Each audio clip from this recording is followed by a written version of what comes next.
Saudara-saudari yang terkasih, selamat pagi berkah dalam. Sudah kita memberi senyum hari ini, Selasa 8 Februari 2022. Salam sukacita untuk kita semua. Kita awali permenungan kita hari ini dengan tanda kemenangan Kristus. Dalam nama Bapa dan Putra dan Roh Kudus. Amin. Permenungan kita diambil dari Injil Markus, bab 7 ayat 1 sampai 13.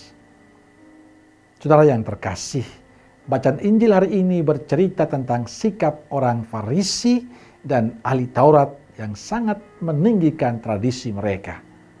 Bagi mereka, tradisi nenek moyangnya harus ditaati oleh semua orang, termasuk Yesus dan para muridnya. Ketika mereka melihat para murid Yesus tidak mencuci tangan sebelum makan, mereka menganggap hal itu najis. Mereka selalu mengadakan pembersihan lahiriah, bagian luarnya yang selalu diperhatikan. Itulah yang ditunjukkan oleh orang Farisi dan para ahli Taurat. Orang Farisi dan ahli Taurat menegur Yesus dan para murid yang tidak mencuci tangan terlebih dahulu. Sebaliknya Yesus juga menegur orang Farisi dan ahli Taurat dengan keras.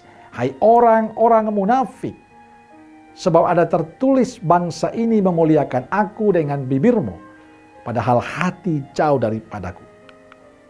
Teguran Yesus yang keras ini pada orang Farisi dan ahli Taurat ini seharusnya menyadarkan mereka. Karena yang dibutuhkan Yesus bukan soal penampilan luarnya, bukan soal fisik, tapi isi hati terdalam, sikap dan cara hidup mereka. Jelas Yesus tidak butuh orang munafik, Yesus butuh orang-orang yang jujur. Maka Yesus menegur mereka karena mereka termasuk golongan kaum munafik, orang yang tidak jujur, yang sibuk mengurus penampilan luar, tapi hatinya diabaikan. Saudaraku terkasih, kritikan Yesus ini tidak hanya pada orang Farisi dan ahli Taurat, tapi kritik Yesus ini juga untuk kita, untuk saya dan Anda. Sebab kita juga sering seperti orang-orang Farisi dan ahli Taurat.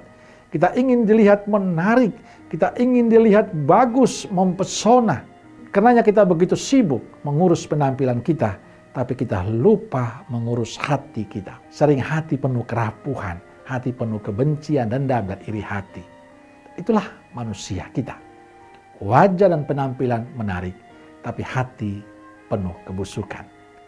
Saudaraku terkasih, hari ini kita diingatkan oleh penginjil bahwa penampilan yang menarik itu baik, tapi bukan itu saja yang perlu kita persiapkan dalam hidup kita.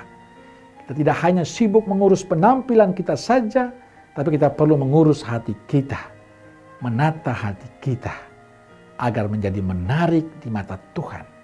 Caranya adalah bersihkan dari hati kita sifat-sifat munafik. Bersihkanlah dari hati kita dendam dan iri hati, kejengkelan, kemarahan kita.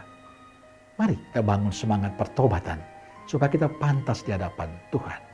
Maka saya ingin mengajak kita, saudaraku terkasih, jangan hanya mengurus penampilan saja, tapi urus juga hatimu, supaya kamu pantas di hadapan Tuhan, tapi juga menjadi berkat untuk sesama. Amin. Semoga Allah yang Maha Kasih memberkati saudaraku sekalian, Bapa, Putra, dan Roh Kudus. Amin. Keluarga Kudus Nazaret, doakanlah kami. Amin. Berkah dalam.